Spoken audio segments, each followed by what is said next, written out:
This is Capitol Connection. Welcome to Capitol Connection. I'm Alex Whitney. This Sunday, we're recapping what's going on in Illinois politics and more. We start with the fight to keep the Bears in Illinois. The state is now one step closer to keeping the team in state. The full state house is considering the mega projects bill just last night. The measure passed out of committee late Wednesday afternoon, and lawmakers were back on the House floor 25 minutes later. They did make a couple of changes to the legislation. It includes a property tax freeze, with the Bears making a special payment to local governments, and assistance for development projects. What began as a conversation about the Chicago Bears resulted in a statewide tool for economic development paired with real property tax relief for working people.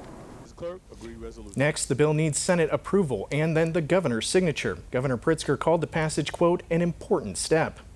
The battle over new electoral maps is heating up nationwide. Voters in Virginia approved new maps this last week, giving Democrats advantages in 10 of their 11 House districts. Here in Illinois, House Democrats are pushing for new redistricting rules that Republicans warn would end with a permanent Democrat supermajority. The House passed its new rules Wednesday evening. They would rework what lawmakers consider when drawing new maps. Right now, a district has to be compact, connected, and almost equal in population. But this amendment would create a priority list with race as the number 2 factor. Lawmakers' top priority would still be population, but after that, they must make sure a citizen isn't denied equal opportunity based on race. Then they must create racial coalition or influence districts. After all of that, then they must be connected and only when practical, compact.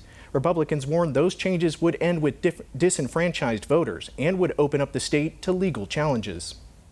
What are these? Nothing short of the most blatant attempt to rig the system and permanently enshrine Democrat supermajorities through a constitutional amendment. That's all it is. If passed, the amendment would permanently embed one of the most flawed and partisan map-making processes in the country. Welch says he introduced the amendment in anticipation of a Supreme Court ruling gutting the Civil Rights Act. Illinois voters would have the final say on whether this amendment is adopted in the state constitution. If it passes the Senate in Springfield, the proposal would then be on November's ballot. Lawmakers have already passed hundreds of bills this session, but Illinois House Republicans claim most of that legislation isn't adding up to much for working families. Earlier this week, a half-dozen GOP representatives railed against a slew of bills they say puts party politics over people. One would give voting rights groups on college campuses more access to voter data. Another would let a third gender option to be available on state driver's licenses. They say both bills do nothing to address affordability issues that many families are facing. They're calling on Democrats to seriously address kitchen table issues. They say the easiest place to start, supporting their fellow Democrat Doris Turner and her bill expanding the state's estate tax exemption. I think it's important that we're crystal clear about this issue, that 100% of the legislation passed in the spring session does nothing to give any relief to working class families here in Illinois. There was nothing about shrinking the government, lowering taxes, lowering utilities, reducing crime, not one thing. Despite a Democrat supermajority, Turner has not gathered the 60 votes needed to bring her bill to the floor. Some Democrats have been hesitant to increase exemptions, worried about the reductions it would cause to tax revenue. A new task force is willing to try to reform the Safety Act. That's the law which eliminated cash bail. Instead, it focuses on safety and flight risk when those arrested go before a judge. Fioretti says the task force will be made up of elected law enforcement officials and victims' rights advocates in each of the state's appellate districts. It starts with a list of 7 reforms, but they could change that. The Safety Act became law in Illinois in 2023. Any changes would need Democratic support in the state legislature. Governor Pritzker says he would consider reforms that come to his desk. The parents of a Loyola University student killed in Chicago last month spoke out in their first broadcast interview this past week. They told CBS chief correspondent Matt Gutman what justice looks like for them after their daughter was shot near campus by an undocumented immigrant. I grieve not only for all of the people that she touched in this life, but the people she won't touch. Sheridan Gorman was an 18-year-old freshman at Loyola University in Chicago. She was Jessica and Tom's joy. No one should have to deal with the police coming to your door at 6 a.m., falling to your knees when you hear the news that no parent should ever hear. On March 19th, Gorman and her friends went to see the Northern Lights on Lake Michigan. But instead, as Gorman reached the end of this pier, she saw a masked man with a gun. She turned around and she warned her friends that there was a man with a gun and you need to run, and they ran. She made it like 40 feet. But she made it like 40 feet and he shot her in the back. Came out her neck. And she saved her friends. What? I don't know, presumably. Police arrested 26-year-old Jose Medina, a Venezuelan who authorities say entered the country illegally. His lawyer says her client lost a portion of his brain and skull after he was robbed and shot in the head in Colombia in 2018. The Department of Homeland Security says Medina was first apprehended by U.S. Border Patrol in May of 2023 and released into the country under the Biden administration. And just over a month later, they say he was caught shoplifting in Chicago, arrested, and released again. An arrest warrant was issued after he didn't show up for court. Tell me about the policies that you think made this happen. Honestly, we're really still trying to explore that. Clearly, there needs to be some cooperation between state and local government and federal officials. When someone commits a crime and they've been here illegally, there needs to be cooperation. Gorman's parents say they aren't interested in politics, but accountability. I don't care what side of the aisle politically people are on or you're right in the middle like us. This can't happen. We've got to make changes. We all should be able to agree about the safety of our kids. Matt Gutman, CBS News, New York. A federal judge has dismissed Illinois' lawsuit over Operation Midway Blitz. It was filed 7 months ago by Attorney General Kwame Raoul as federal troops were preparing to deploy. In October, after a day-long hearing, Judge April Perry blocked the deployment. Today, she says facts have changed substantially, and she doesn't see an imminent threat of troops returning. Meanwhile, Governor Pritzker is claiming the order confirms sending the National Guard was a reckless and illegal abuse of power. He says troops should not be used as political props. The budget debate draws closer in Springfield. After-school programs are fighting for funding. They say without state support, the future for their students remains uncertain. Lanphier High School senior Yandel Leyva has always been fascinated by the high-tech world around him. His passion is programming, his hobby is robots, but he didn't pick up these skills during school hours. It's just something I love, especially nowadays with modern age technology. Everything is robotics, everything is STEM. Leyva got a chance to dip his toes into the world of robotics through the Springfield Urban League's Abe Robotics team. It's one of thousands of after-school programs serving around 350,000 students statewide. But while its students are excelling, the organizations supporting them are struggling. That means that there are going to be less opportunities for students. I mean, we have a waiting list of about 1 million students here in Illinois if they were able to access after-school programming. And unfortunately, we just don't have the funding to do that. Illinois' after-school opportunities have been shrinking in recent years. Budget cuts and freezes at the federal level put many programs on shaky ground. That led to closures in communities like Decatur, Rantoul, and Springfield. Support at the state level seems to be dwindling as well. The current budget proposal would chop $17 million in funding for after-school and out-of-school time programs. It makes going to school even more challenging if they don't have those after-school hours or opportunities. On Tuesday, Leyva and other students involved in after-school programs made one last appeal to lawmakers to preserve funding before they start their budget negotiations. Leyva graduates this year, so any changes wouldn't affect him. But he tells me the thought of other students missing the opportunities he had doesn't sit well with him. He wants lawmakers to think of the students and continue their support. If they don't have funding for it, then there's no robot. There's no passion. There's nothing. Act Now Illinois says $17 million will help preserve the programs that we have now, but lawmakers should be thinking about increasing funding.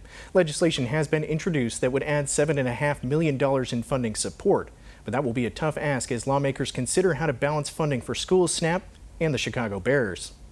A program for Illinois for affordable housing could soon disappear. What needs to be done to keep it going? Plus, lawmakers on Capitol Hill are working on revamping pensions for members of Congress. Why some argue your tax dollars shouldn't be going to those with bad behavior.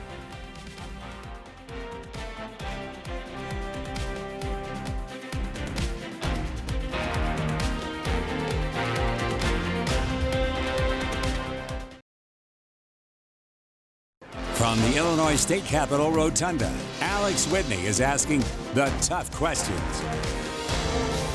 This is Capitol Connection. By now, you've probably heard of forever chemicals, or chemicals that don't break down in your body once they're there. A bill is making its way through Springfield to try and make sure manufacturers don't dump them in wastewater. Illinois Environmental Counsel Jen Walling says forever chemicals, or PFAS, can be found in clothing, food, packaging, or even cookware. They're linked to certain types of cancer. So this new bill is proposing that all wastewater treatment facilities will have to periodically sample the water coming in and going out for PFAS. Plus, if passed, industrial plants would also test the water they dump. Walling says it's to prevent PFAS from ending up back in the environment. This is an incredibly important bill to keep PFAS off of out of the water and out of biosolids, which can be used to land applied to agricultural fields. They can accumulate over time. Farmers in Maine have had fields destroyed by PFAS. And so this is something that can ensure that those levels are meeting standards. The proposed bill also means treatment plants and manufacturers can stop testing after 2 years if they meet Illinois standards 2 years in a row. Advocates say a program to help build affordable housing in Illinois is running out of time. Now they're pushing for lawmakers in Springfield to keep it going. The Illinois Affordable Housing Tax Credit Program is set to expire in December, but state lawmakers are looking to extend the measure until at least 2036. The initiative encourages donors to invest into rental homes for low-income residents. In return, they get a one-time tax credit worth half of their donation. Advocates say the initiative has helped house more than 20,000 families. Some opponents have argued the tax credits do little to reduce rent, as older housing is often replaced with newer developments. But supporters say keeping the program is crucial as housing costs continue to rise. At a time when families are really squeezed for housing costs and are really focused on affordability, I think expanding this program is really a no-brainer in terms of it leveraging additional resources to go into communities to be able to build more affordable homes. The program was first introduced to Illinois in 2001. Since then, the credits have helped fund more than $500 million in housing projects. Opponents, however, are quick to point out Illinois' high property taxes sometimes negate savings the credits are meant to provide. Over the last 2 weeks, 3 representatives have resigned from Congress amid allegations of unethical conduct. A bipartisan group of lawmakers is arguing that your tax dollars shouldn't be paying their pensions. Gabrielle Caracalillo reports. Taxpayers shouldn't be funding the pensions of people who committed crimes while in office. Democrat Suha Subramaniam and Republican Anna Paulina Luna believe that's a straightforward concept. But for years, former members of Congress have collected taxpayer-funded pensions, even after resigning or getting kicked out for bad behavior. The only way to change the behavior of members of Congress is to hit them where it hurts, which is their pocketbook. Over the last 2 weeks, 3 members of the House of Representatives have stepped down. Texas Republican Tony Gonzalez admitted to a relationship with a staffer. California Democrat Eric Swalwell faces criminal investigations into allegations of sexual assault. And Florida Democrat Sheila Surfalis McCormick is charged with embezzling $5 million in federal disaster aid and using it for her campaign. What's been so disturbing about all this is I think the culture and the climate that's been created to kind of overlook this on both sides and the parties wanting to protect themselves. The bipartisan duo's Congressional Pension Integrity Act would take away the pensions of lawmakers who are convicted of a crime and those who break congressional rules by engaging in sexual conduct with, sexually assaulting, or harassing staff. This should just be the bare minimum that we are able to agree on and deliver for the American people. But if passed, the change wouldn't impact any of the recent lawmaker resignations. Congressional rules mean it would only take effect with the next Congress, similar to when Congress votes to raise its salary. In Washington, Gabrielle Caracciolo, News Nation. Illinois is making progress on the bus driver shortage, what the state has done to be the opposite of the national trend. And gas prices still stay high as the war in Iran continues. When could the numbers drop at the pump? We find out more after the break.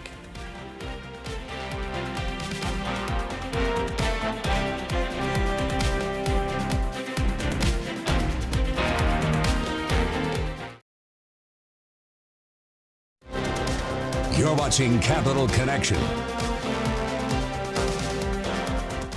The federal government is rolling out a new system allowing businesses to claim tariff refunds. The payouts come 2 months after the Supreme Court ruled that President Trump's most sweeping tariffs were illegal. Margaret Tradborn has more on who qualifies and how quickly they're getting out.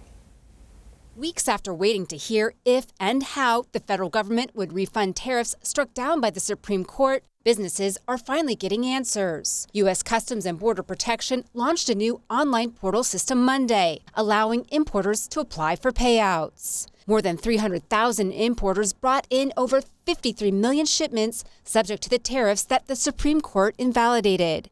Officials now estimate U.S. businesses are owed a total of $166 billion. But getting that money won't be automatic. Companies must file claims, and even after approval, refunds could take 60 to 90 days. At this point, I think there's some open questions around the tariff issue. Clearly the court's decision complicated it. Democrats argue President Trump's tariffs drove up prices and are pushing to make sure the refunds don't just stay with importers. The president can't raise tariffs on an emergency basis. Only the Congress can. But Donald Trump, who is in a bubble, has no understanding of what the American people need, feel, or want. Class action lawsuits are already emerging, targeting companies like Costco and FedEx. Costco told investors it expects to return shoppers' money through lower prices, while FedEx says it plans to pass down any refunds it receives. But for now, consumers will have to wait. Companies must first get their refunds before any potential reimbursements might trickle down, a process expected to take some time. Margaret Chadbourne, News Nation, Washington. Energy Secretary Chris Wright backed off a previous projection that average gas prices may not drop below $3 a gallon until next year. President Trump and many Republicans on Capitol Hill argue gas prices will drop once the Iran war ends. But Democrats say they're skeptical. Kristen Esco has the latest. During a Senate hearing Tuesday, Energy Secretary Chris Wright walked back comments he made to CNN earlier this week that gas prices may not drop below pre-Iran war levels until next year. You said that gas prices may not fall below $3 a gallon until 2027. Do you stand by that today? I don't know the future of energy prices. Often I will speculate or look at those things. I would say gasoline prices looks like they peaked about a week or so ago. The change in tune comes a day after President Trump told our colleagues at the Hill that Wright's initial projection was, quote, totally wrong.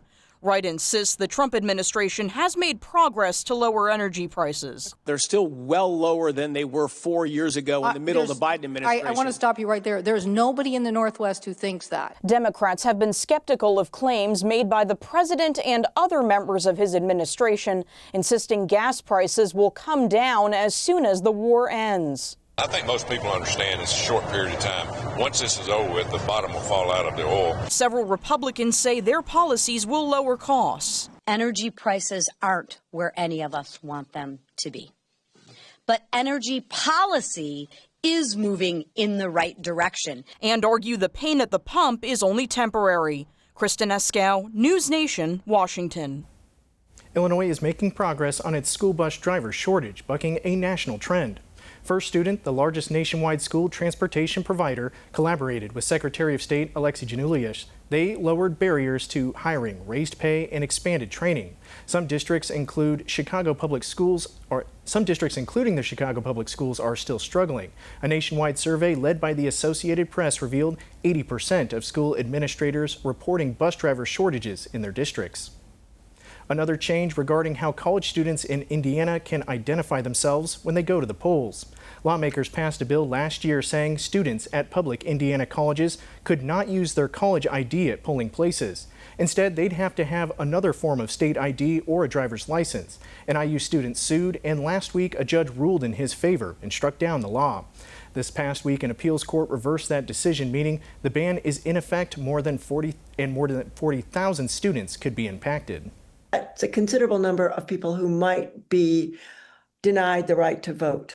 If there were such a problem with these student IDs that our Attorney General is talking about, why isn't he prosecuting them? Indiana's Attorney General says in part, quote, this common sense protection is needed to close loopholes, prevent potential fraud by out-of-state or ineligible voters, and preserve public confidence in fair, honest, and transparent elections.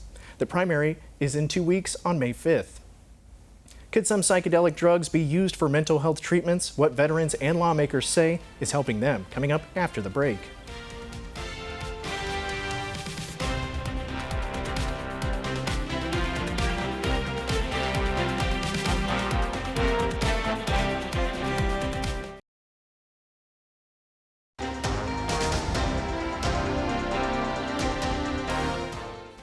Veteran groups and some lawmakers are praising a new executive order, fast-tracking the review of certain psychedelic drugs for mental health treatments.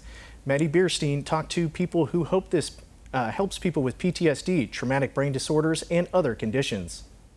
Texas Republican Congressman and Navy veteran Morgan Luttrell survived a helicopter crash in 2009 that left him with a broken back and traumatic brain injury. What I did not have the ability to do was turn my previous career off and make the transition from my military Morgan into civilian life. Luttrell went to Mexico to be treated with the psychedelic ibogaine. We're hearing success stories from fellow veterans. In order to get to where I needed to be, I had to go through that, and it changed my life wholeheartedly. Saved my marriage. Luttrell's experience and his advocacy in Congress eventually led him to the Oval Office Saturday. President Trump signed an executive order to speed up the FDA's review of certain psychedelics. It's for a lot of people, but it's for our military in particular. The suicide epidemic among veterans is a national tragedy. The National Institutes of Health briefly researched ibogaine in the 90s, but stopped due to its cardiovascular toxicity. This new order now commits $50 million to further research the drug. Very, very welcome news. California Democratic Congressman Lou Correa co-chairs the Psychedelic Advancing Therapies Caucus. He says the next step is putting the president's order into law. We want to make sure that the next administration, whoever they are, don't go backwards on their commitment. Jason Moore Brown is with the Heroic Hearts Project, dedicated to helping veterans with PTSD. We think this is a monumental first step. The Army veteran says they're now looking ahead to implementation. The hope is that we can seek treatment through our own institutions here in the United States, through the VA. Maddie Beertemple, News Nation, Washington. Well, that's all we have time for in this Sunday's Capital Connection. Thank you so much for joining me here today. We'll see you here next week.